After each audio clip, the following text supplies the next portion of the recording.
A loyal canine and a young cop were just doing their job until the dog stopped and stared. One house, one mother, one infant in her arms. Then the dog lunged, biting her sleeve and pulling her away, seconds before the earth swallowed everything. No sirens, no warnings, just instinct and love. But that was only the beginning. When darkness returned in human form, the one she feared most, he came again. Fur bristling, eyes locked. This time he wasn't saving just a life. He was saving a future. What happened next will restore your faith in loyalty, bravery, and second chances. Before we begin, hit that like button, subscribe, and tap the notification bell so you won't miss the next life-changing story. The wind whispered cold warnings down the sloped roads of Crescent Pines, a quiet mountain town nestled at the edge of the Rockies in Colorado. It was early spring, but the air still clung to the brittle chill of winter's breath. The town slept beneath a sky marbled with stars, its wooden cabins and steep driveways blanketed in moonlight. Street lamps flickered lazily, casting long shadows across cracked sidewalks. It was 3:22 a.m., and most souls were dreaming, except two. Officer Jake Morgan, 29, was halfway through his overnight patrol shift. Towering at just over 6 feet, he had the lean, watchful frame of a man trained to stay alert. His short brown hair was tucked beneath his Navy patrol cap, and his uniform hugged a body built from years of discipline in the academy and the field. Jake carried a calm, stoic energy, but behind his steady eyes lay a story, a loss that never stopped echoing. A year ago, he'd watched his former canine partner, Bear, die in a wildfire during a rescue op in Utah. The guilt had carved itself deep into Jake's quiet nature, making him more protective, more cautious, less open. Tonight, Jake wasn't alone. Sitting upright in the back of the cruiser, poised and ready, was Atlas, his new canine partner, a 4-year-old German Shepherd with a thick sable coat and keen, golden eyes. Atlas had been one of the top graduates of the State Canine Academy, intelligent, obedient, and fiercely loyal. But he wasn't Bear, at least not in Jake's mind, until tonight. As they rolled down Evergreen Ridge Drive, Atlas suddenly let out a low, guttural growl. His ears pricked up, his body shifting forward. Jake slowed the cruiser instinctively. "You see something?" Jake murmured, eyeing the narrow lane ahead. Atlas barked, a sharp, urgent burst. Then another. Jake pulled over near a small, sloped lot where a weathered wooden cabin stood tucked beneath 2 pine trees. It looked freshly lived in. Porch lights on, a baby swing hanging from a hook on the front beam. Jake stepped out into the cold, his boots crunching lightly on the gravel shoulder. Atlas followed, alert. Inside the cabin, Lena Carter, 27, stood in a fuzzy gray robe, bouncing gently on her heels. Petite and light-haired, with tired green eyes, she cradled a newborn wrapped tightly in a blue blanket. Lena had once been cheerful, talkative, before life chipped at her edges. A recent divorce and months of legal chaos had driven her to leave Denver behind and move into this quiet cabin, seeking peace for herself and her infant son, Noah, barely 2 months old. A former kindergarten teacher, Lena had a gentle voice and a weary kindness that hadn't dimmed despite her struggles. But tonight, she was tense. The baby had been restless, and the wind outside howled like an omen. Then came the bark, sharp and close. She approached the door cautiously, Noah in her arms, heart knocking in her chest. When she opened the door, the figure of a police officer and a massive German Shepherd greeted her. "Ma'am, sorry to startle you," Jake said, lifting a hand. "But my dog, he picked something up. Just want to check everything's okay." I think so," Lena replied, her voice uncertain. Noah stirred in her arms, lips puckering in a sleepy frown. Before another word passed, Atlas lunged forward, not aggressively, but decisively. His jaws closed gently around the sleeve of Lena's robe and pulled. "Hey!" she gasped, tightening her hold on her baby. "Atlas, heel!" Jake called sharply, but the dog wouldn't let go. Instead, Atlas whined and tugged again, more urgently this time, stepping backward toward the driveway. "I don't understand," Lena stammered, instinctively stepping forward, following Atlas, still clutching Noah. And that's when it happened. The sound was not a crash, it was a growl, a deep, ancient groan rising from the bones of the mountain. In a single breath, the earth moved. Behind them, the cabin shuddered, then caved. A thunderous roar split the silence as the hillside gave way. The soil broke like water bursting from a dam. Rocks and trees and roots tumbled in a sudden torrent of earth. The porch collapsed. The cabin vanished in seconds beneath a thick cloud of dust and debris. Lena screamed. Jake grabbed her and pulled her further back. Atlas barked furiously at the chaos, circling protectively. When the earth stilled, a silence even deeper than before blanketed the slope. The lights were gone. The cabin was gone. Lena sank to her knees on the pavement, clutching Noah, her breath ragged and eyes wide. Jake stood still, unable to process what would have happened if they'd been 5 minutes slower, if Atlas hadn't pulled her. "Are you hurt?" he asked, kneeling beside her. She shook her head, then looked up at Atlas, who had quietly sat down near them, his chest heaving, tail still. "No," she whispered. "He saved us." Jake didn't speak. His eyes lingered on the dog. The same alert stance, the same fearless eyes. A flash of Bear came unbidden to his mind. For a brief moment he felt that weight in his chest lift. Atlas let out a soft huff and nudged Jake's hand with his nose. The morning air carried dust and pine needles. Sirens echoed in the distance. Someone had likely called after hearing the collapse, but for now there was only the soft breath of a baby, a trembling mother, a quiet cop, and a dog who saw what no one else did. The morning sun struggled to break through a veil of gray clouds hanging over crescent pines. Snow still clung to the edges of the town's rooftops, muddying where it had begun to melt. The fresh layer of dust from the landslide had settled like soot over pine needles and mailboxes. The scent of broken earth lingered in the cold air. Inside the modest brick building that served as both the local sheriff's office and temporary shelter in emergencies, Lena Carter sat wrapped in a borrowed woolen blanket on a worn-out leather bench.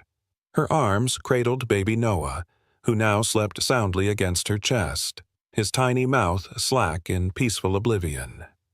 Lena's face, pale and drawn, stared blankly ahead, but her hands continued to rock gently, instinctively. Her blonde hair was pulled back into a loose, messy bun. Her green eyes, still wide with adrenaline and disbelief, had barely blinked since they arrived at the station. Across the room, Officer Jake Morgan leaned against his desk, arms crossed. His uniform was speckled with dirt and pine shavings, and his boots were still wet from digging through the collapsed earth.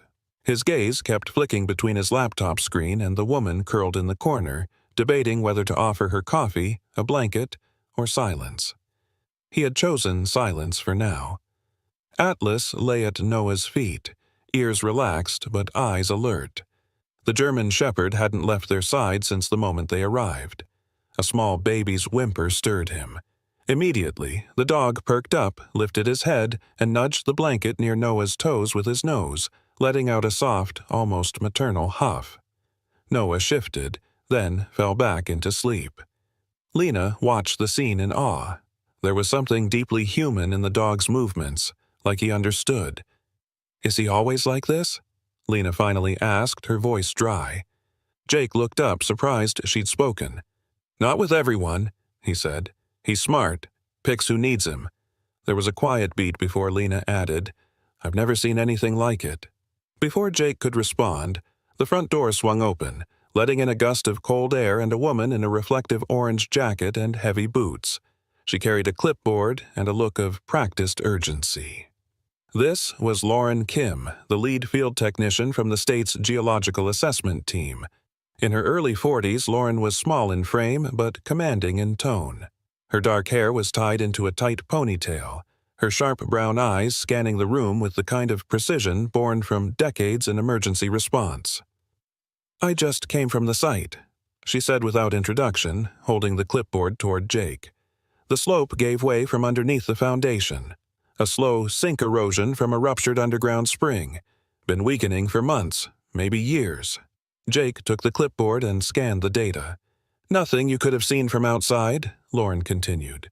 No fault lines near the surface. She's lucky that dog pulled her out. Lena swallowed hard. So it wasn't something I did?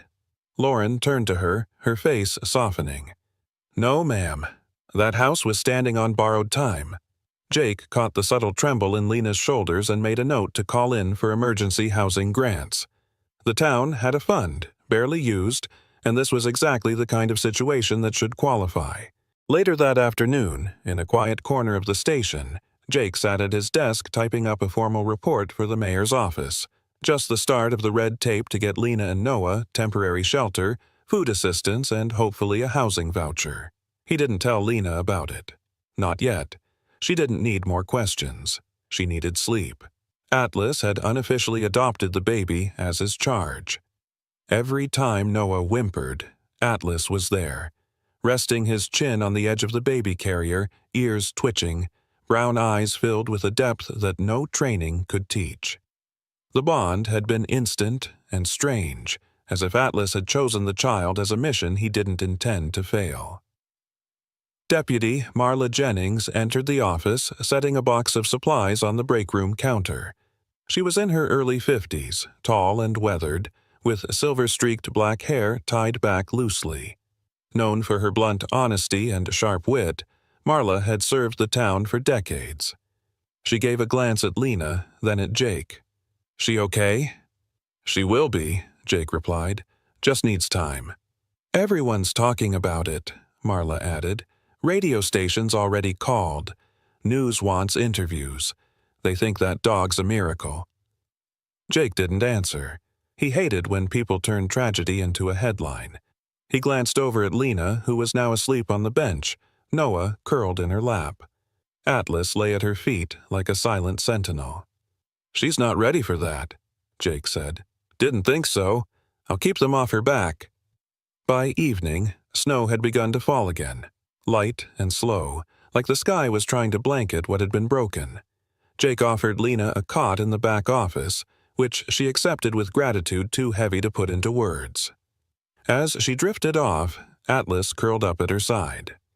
Jake stayed a little longer, watching the snow fall through the frosted window pane, his hand resting gently on the dog's head. For the first time in a year, he felt something like peace. Crescent Pines was the kind of town where secrets traveled faster than snowmelt. By the third morning since the landslide, the local cafe already had a chalkboard sign out front reading, "Coffee for Heroes, free for first responders and dogs." Inside, the usual hum of conversation buzzed with words like miracle, that K9, and the woman with the baby. But across town, in a modest, government-subsidized apartment complex nestled near the tree line, Lena Carter stood in her kitchen, frozen in place, her phone trembling in her hand. The text was simple. "Nice new place, Lena. Cozy. Bet the baby cries at night. See you soon." B. Lena's throat clenched. Her vision blurred as the rest of the room faded into silence. She sank into the nearest kitchen chair, one hand gripping the edge of the table, the other tightening protectively around her phone. Across the room, baby Noah lay in a borrowed crib, babbling softly, unaware of the weight now crushing the air around his mother. Brent. Brent had found her. She had changed towns, changed jobs, changed her number twice, yet somehow he always clawed his way back. Brent Holloway, 32, tall and broad with a clean-cut charm that masked the fury beneath.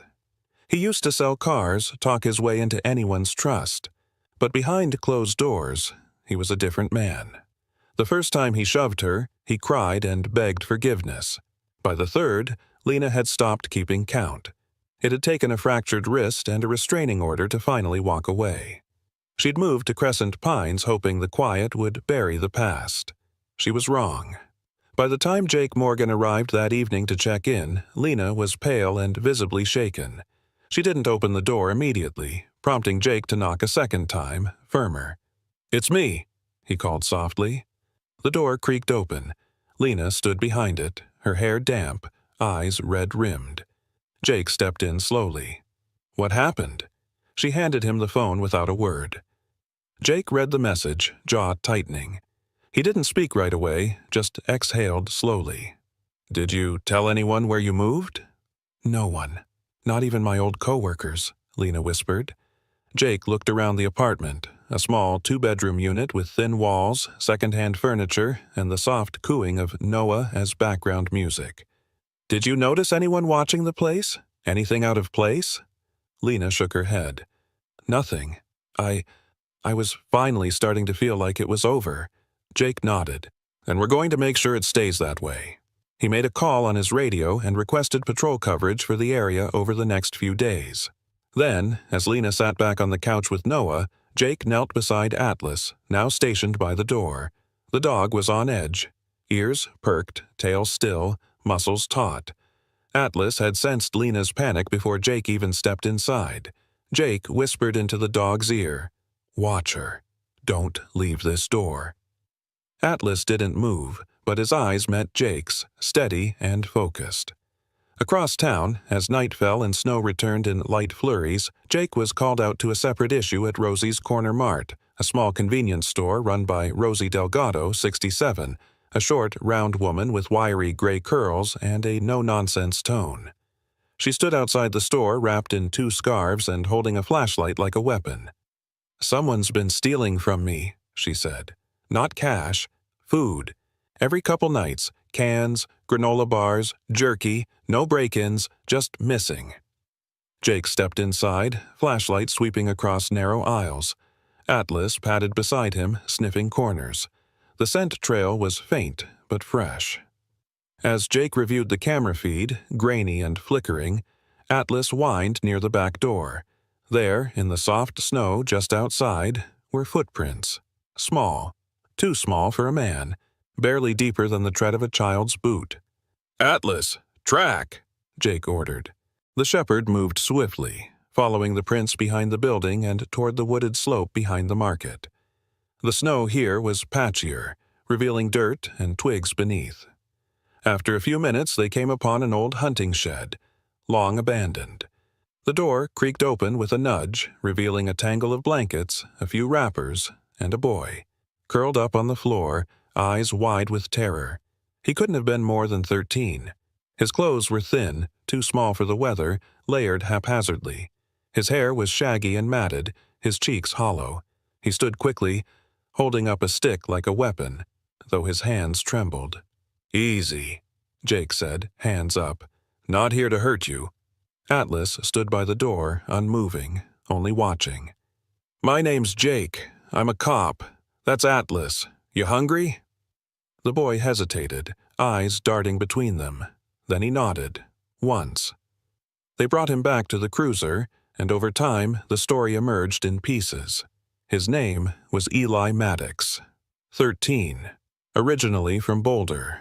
He'd been in and out of foster homes for years, ran away from his last placement after repeated neglect, and had been hitching rides and hiding out since late winter. When asked why he picked Crescent Pines, Eli shrugged. Seemed quiet. Jake called the County Youth Services Center and made arrangements for Eli to be admitted safely, but not before stopping at Rosie's store again. "You still got that hot cocoa machine?" Jake asked. Rosie squinted. "You gonna make that boy pay me back?" "Yeah," Jake replied. "Someday." Eli drank cocoa from a styrofoam cup in the back of the cruiser, hands warming around it. "You gonna keep me in some big home?" he asked. "For now," Jake said, "but you're not forgotten." Back at Lena's, night had deepened. She sat awake in bed, watching the shadows under the door. On the floor, Atlas lay across the threshold like a gate no one would cross. When Noah cried, the dog rose gently, poked his snout over the crib's edge, then laid back down. Lena watched, a tear slipping from the corner of her eye. For the first time in years, someone, something, was watching over them. Crescent Pines wore its spring sunlight like a borrowed coat, warm but temporary, never fully trusted. The snow had begun to vanish from the sidewalks, replaced by budding crocuses and the scent of damp soil. Children were starting to play again in front yards. Bikes returned to porches, and the air held a whisper of change. But for Lena Carter, peace was a fragile illusion, thin as glass and just as likely to shatter. It started with the feeling, that slow, creeping sense that someone was watching. At first, she chalked it up to nerves, to trauma's ghost clinging tightly. But one morning, while rocking Noah in her arms, she glanced out the window and saw a shape, too still, too tall, just beyond the edge of the trees lining the road. By the time she blinked, it was gone. That night, she checked the footage from the small security camera mounted above her door. The motion detection had triggered at 2:43 a.m. The recording showed a man, tall, broad-shouldered, wearing a dark hoodie, standing motionless across the street under the amber halo of the street lamp. His face was tilted toward the house, but hidden in shadow. He didn't move, didn't approach, just watched. She froze, heart pounding. She had seen that stance before, rigid, predatory. Brent. She called Jake immediately. Within 20 minutes, Jake was at the door, his expression hard and jaw clenched. Atlas entered first, pacing the small apartment with his nose low to the floor, tail stiff. Lena showed Jake the footage. He watched it twice without speaking. "I'll run the image," he said. "We'll know by morning." Lena's voice trembled. "If it's him, he's not supposed to be anywhere near us. The restraining order—" Jake nodded. "I know. And if it is him, he's breaking it. I'll handle it." True to his word, Jake passed the footage to Officer Craig Danvers, the town's digital evidence analyst. Craig, 34, was tall and lanky, with round glasses perpetually sliding down his nose and a wardrobe that seemed pulled from discount racks in the 1990s. Despite his awkwardness, Craig was brilliant with anything involving pixels and patterns. He ran the footage through enhancement software, cross-referenced it with Brent Holloway's known images from DMV files and past arrest records. Within hours, a match confirmed it. Brent was back. Jake stared at the confirmation on his screen, blood simmering beneath his skin. He remembered the medical report from Lena's divorce proceedings. Bruised ribs, a hairline fracture in her wrist, and photos of her face swollen and purpled. Brent had served 9 months in county lockup, then disappeared. But now he was back, circling like a vulture. He didn't tell Lena immediately. Instead, he doubled the patrol routes and left Atlas with her every night. And Atlas, ever intuitive, became more alert than ever. The German shepherd, usually calm and steady, now stood guard at the window or the door, growling low if any movement passed the sidewalk. Once, while Jake walked him near Lena's street, Atlas suddenly stopped, barked sharply, and bared his teeth toward a shadow shifting behind a parked van. By the time Jake rounded the vehicle, it was empty. To give Lena space to breathe, Jake started inviting her and Noah to Crescent Pines Memorial Park every late afternoon. It became their ritual, a quiet break from the weight of fear. The park was modest, a looped walking path around a pond, wooden benches beneath blooming dogwoods, and a small playground where children shrieked with laughter. It was also open, visible, and filled with people. Safe. Lena would sit on a bench shaded by a bent willow, Noah in the stroller beside her, and Atlas lying at her feet. Jake usually brought coffee from Rosie's. They spoke of little things at first: the weather, Noah's new expressions, the gossip surrounding the high school's upcoming fundraiser. But slowly, the conversations deepened. "I used to think I saw it coming," Lena said one afternoon, eyes distant. "The way Brent would look at me, like I owed him something. But I always explained it away. He was tired, or stressed, or it was my fault. By the time I admitted the truth, I was too scared to leave." Jake didn't interrupt. He sat beside her, fingers laced together, watching Noah giggle as a butterfly flitted past. Lena continued, "When I got pregnant, I thought it would change him, that maybe he'd remember how to love something small and innocent. But it just made him worse, like he resented the baby before he was even born." Jake turned to her. "You walked away. That takes more strength than people know." She offered him a small, sad smile. "I still feel like I'm waiting for the next blow." Jake nodded slowly. "I know that feeling. My mom passed when I was 10. Car crash. My dad, Wasn't built to raise a kid alone. He became quiet, cold. I kept waiting for him to come back emotionally, but he never did. He glanced down at Atlas, who lay with his eyes half-lidded, enjoying the warmth. "I guess that's why I became a cop," Jake said, "to try and show up for people the way no one showed up for me." Lena didn't reply right away, but when she did, her voice was steadier. "You're not just showing up, Jake. You're staying." That night, as she buckled Noah into his car seat and Atlas hopped into the back of the cruiser with Jake, Lena looked up at the dusk-lit sky and whispered to herself, "Maybe I'm not alone anymore." The night was too quiet. Crescent Pines had always been known for its stillness after dark, but tonight the silence pressed against the windows like a held breath. The streets were empty, save for the occasional rustle of wind through the pine branches, and most homes were already tucked beneath layers of sleep. At the edge of the apartment complex on Millstone Lane, Lena Carter tiptoed across her living room in slippers, whispering softly to her drowsy son as she carried him toward his crib. Noah's small face was slack with sleep, his mouth open in that tender way only infants have. The night routine was simple now. Bath, lullaby, rocking chair, yet every step still felt like a small miracle to Lena.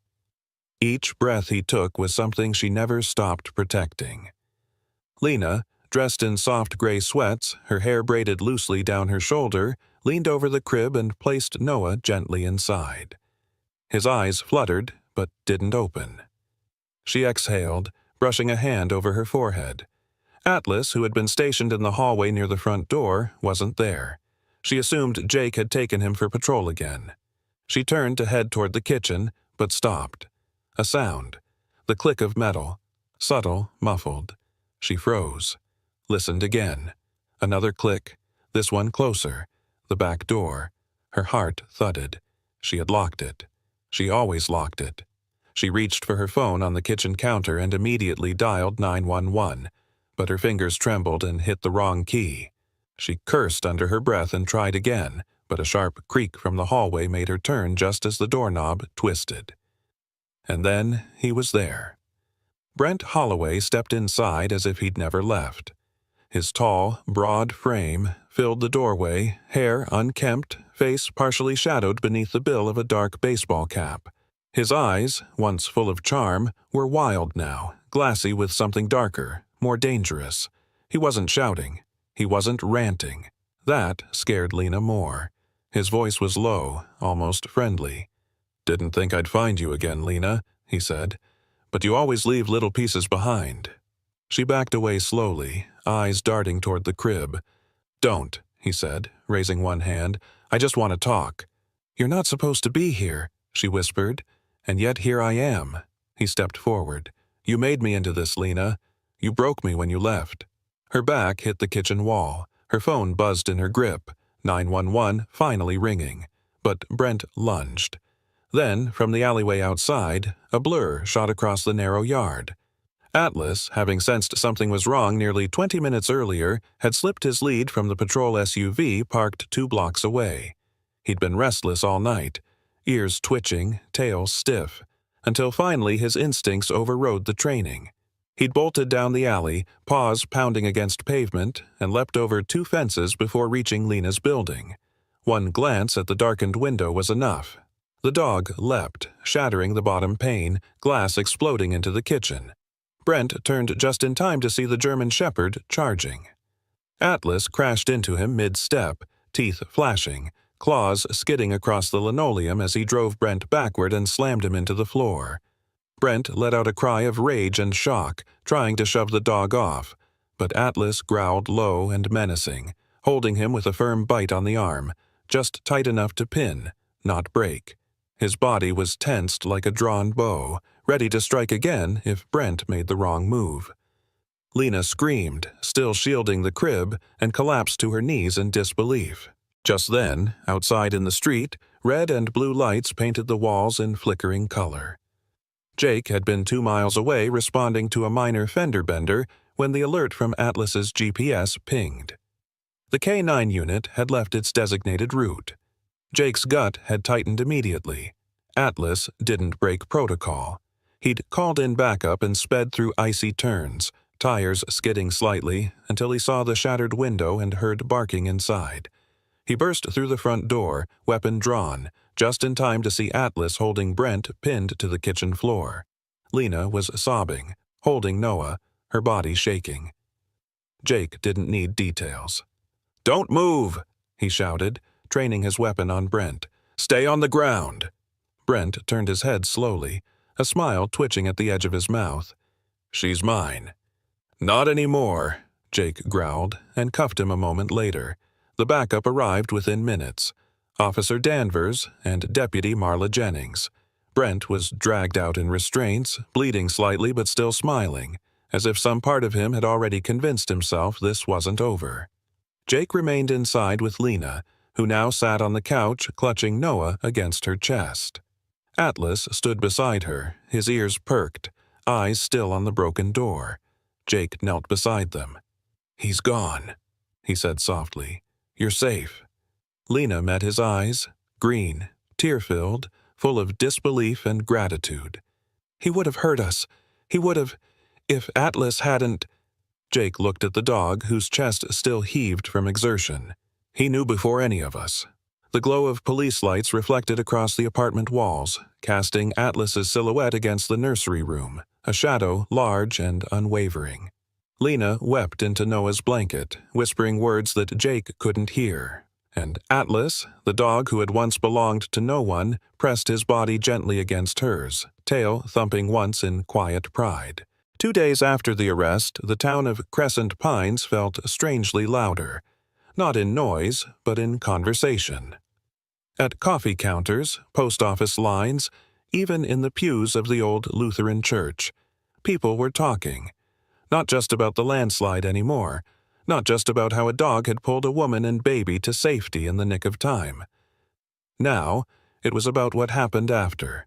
About how the dog came back, through glass and darkness, teeth bared, not for blood, but for protection. And the story spread faster than anyone could control. It started when Officer Marla Jennings snapped a quick photo the night of the arrest.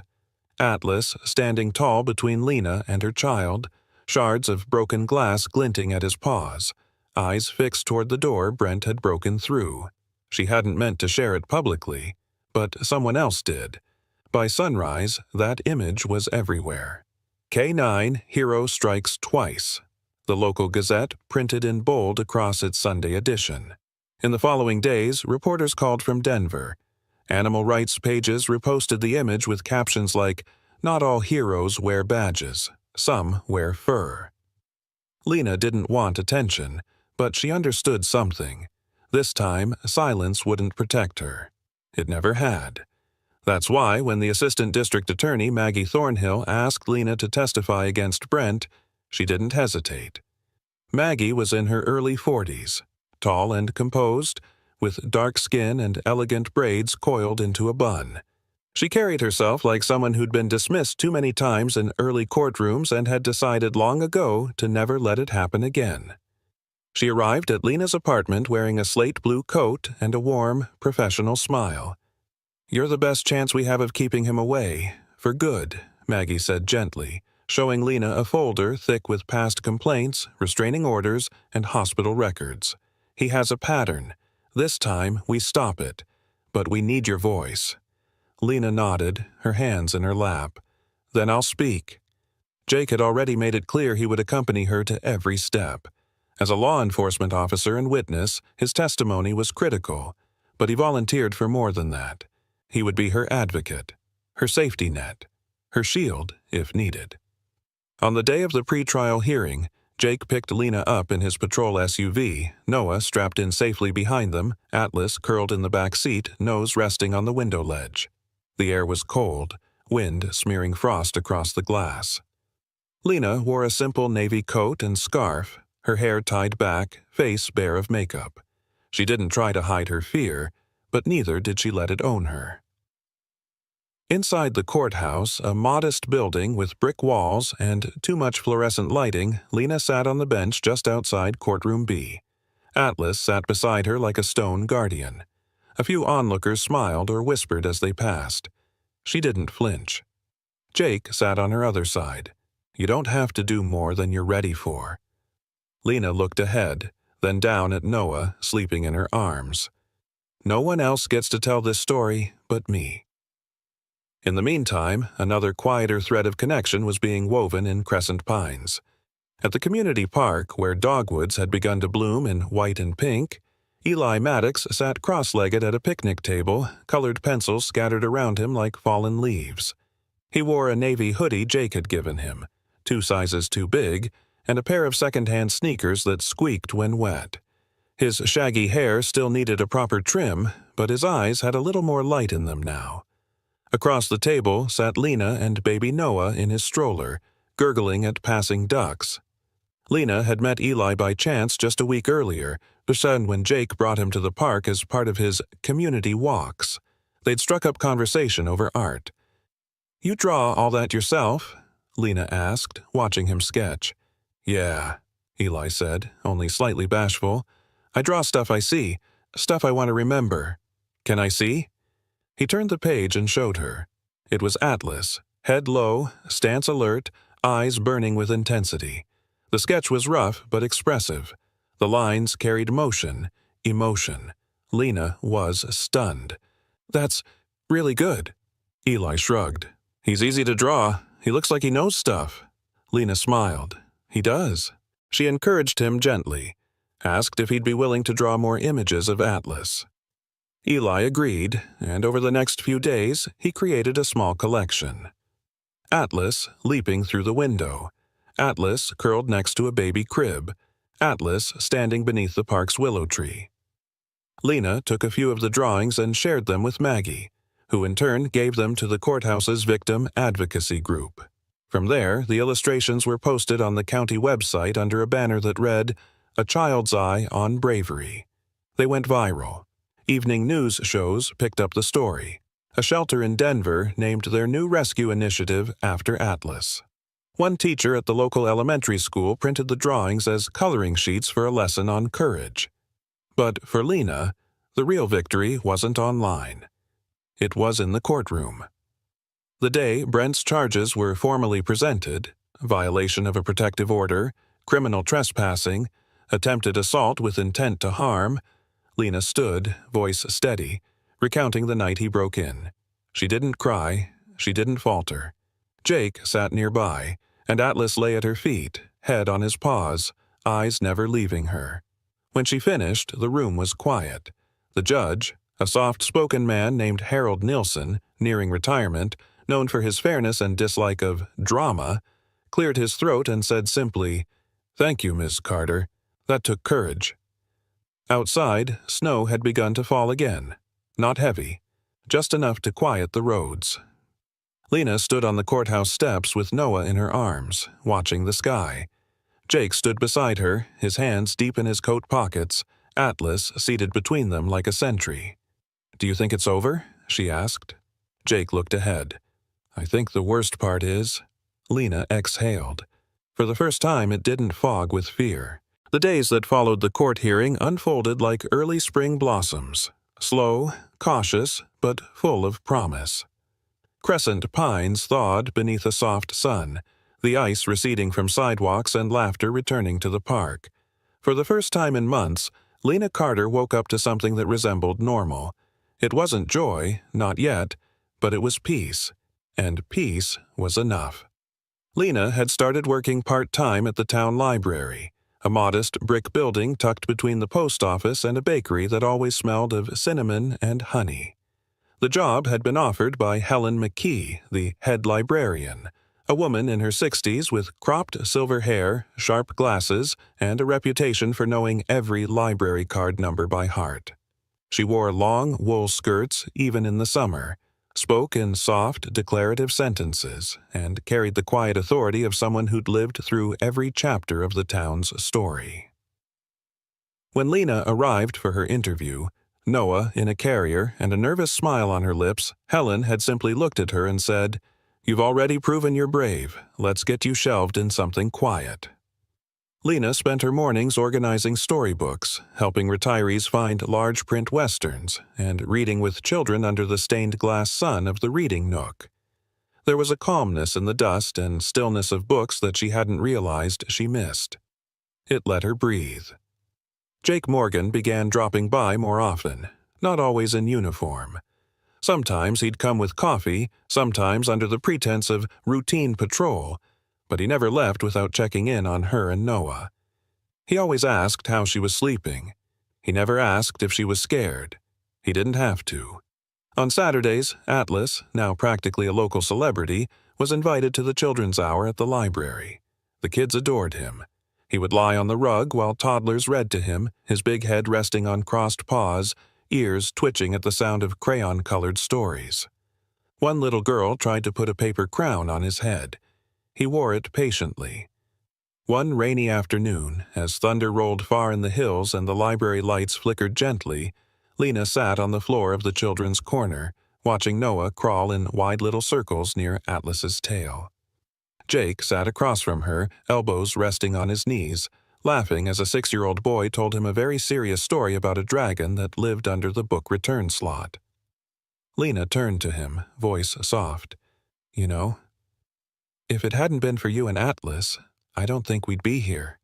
Jake tilted his head. "Here in the library?" "No," she said, looking around slowly, eyes warm. "Here. Safe. Healing." Jake looked down for a moment, then he smiled. "We all just did what needed doing." But Lena shook her head. "No, you chose to care. That's not nothing." Atlas, as if sensing the weight of the conversation, stood and patted over, pressing his head gently into Lena's shoulder. She laughed and scratched behind his ears. "He always knows, doesn't he?" Jake nodded. "Better than most people I've known." Later that evening, as the library closed and the rain softened to a mist, Jake lingered in the parking lot. He looked at the lights glowing inside the little building, at Lena holding Noah, at Atlas curled near the doorway as if he belonged there permanently. And in his coat pocket, folded twice, was the letter he hadn't told anyone about. Transfer opportunity. Denver Metro Unit. Higher pay, bigger precinct, more action. It had arrived 2 weeks ago, and he hadn't touched it since. Tonight, he unfolded it again, read the words like a stranger, then folded it back into his pocket without a word. Later that night, back at Lena's apartment, Noah had fallen asleep after a bottle and an enthusiastic game of peekaboo. Atlas lay beside the crib, his steady breathing syncing with the babies. Jake sat on the edge of the couch, watching them both. He thought about the city, about concrete streets and sirens and chaos that never slept. He thought about his old ambition, about climbing the ranks and leaving behind the small-town badge for something louder, something bigger. But what could be bigger than this? A woman who trusted again, a child who smiled again, a dog who stood guard not because he was trained to, but because he chose to. Jake looked down at Atlas, then to the crib, then finally at the soft light of the kitchen where Lena stood washing a bottle, humming gently under her breath. He realized something then. Maybe home wasn't a place, maybe it was people, and maybe, just maybe, he'd already found it. The courthouse was quiet.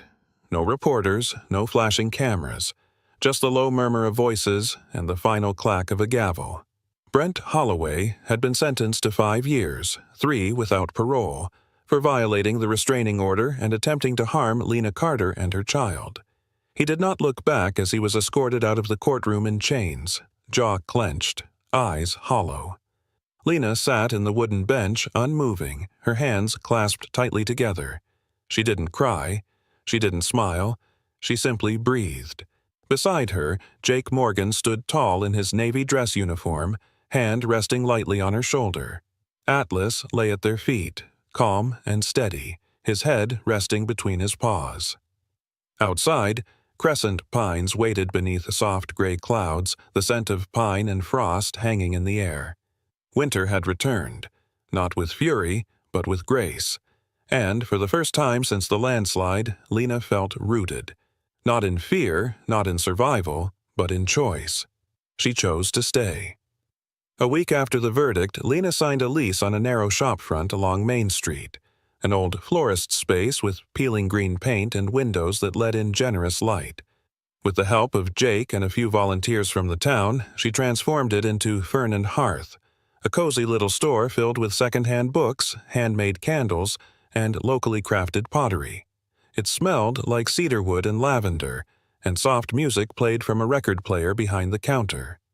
Lena kept a small space in the back with shelves of children's books and a plush rug where Noah could play while she worked. The town came.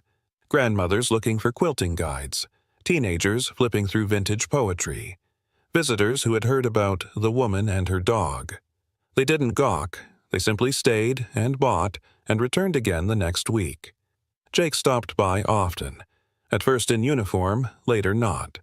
He wore jeans more now and traded his badge for a community liaison role, helping organize local outreach, mentoring teens, and planning safety programs. He declined the Denver position officially, sending the signed rejection letter with no second thoughts. When asked why, he only said, "This is where I'm needed." Atlas had adjusted to retirement in his own way. He still patrolled the apartment at night, still responded to strange sounds with an alert posture and a low growl, but he also enjoyed the sunny corner of the store where he napped in a round dog bed that Lena stitched herself. He tolerated toddlers pulling at his ears and allowed old men to pat his head as they argued about Civil War history near the nonfiction shelf. Noah had taken his first steps in the store, waddling unsteadily between Atlas's side and the legs of a wooden chair. The entire event had been witnessed by 3 customers, one librarian, and a plumber named Rick, who insisted afterward that he had seen many things in his life, but never a baby walk straight into a dog and both of them survive it.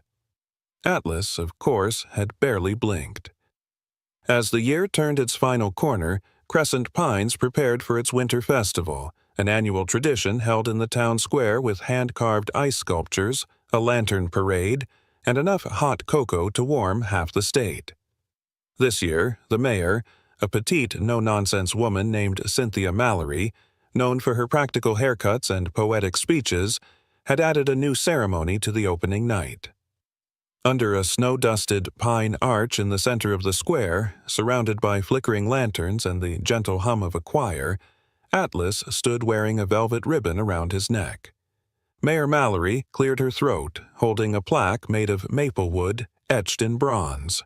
"For courage in the face of danger," she read aloud, "for loyalty that never wavered, and for protecting the hearts of this town, we name Atlas the guardian of Crescent Pines." The crowd erupted in applause. Children clapped with mittened hands. Elderly couples wiped at their eyes. Jake gave Atlas a pat on the neck, whispering something only the dog could hear. Lena stood beside them, Noah bundled in her arms, wide-eyed at the snowflakes falling like stars. They didn't pose for a photo. No dramatic embrace, no grand declarations. They simply stood there, 3 souls and a dog, together. Later that night, after the festival, after the cider and carols and stories by firelight, the square emptied. Snow fell in soft spirals under the glow of the street lamps. Lena, Jake, and Atlas lingered a little longer. Noah slept, head nestled on Lena's shoulder. Jake had his arm gently around her back. Atlas sat between them, tail thumping softly against the snow. They didn't say much. They didn't need to. They had survived collapse, together.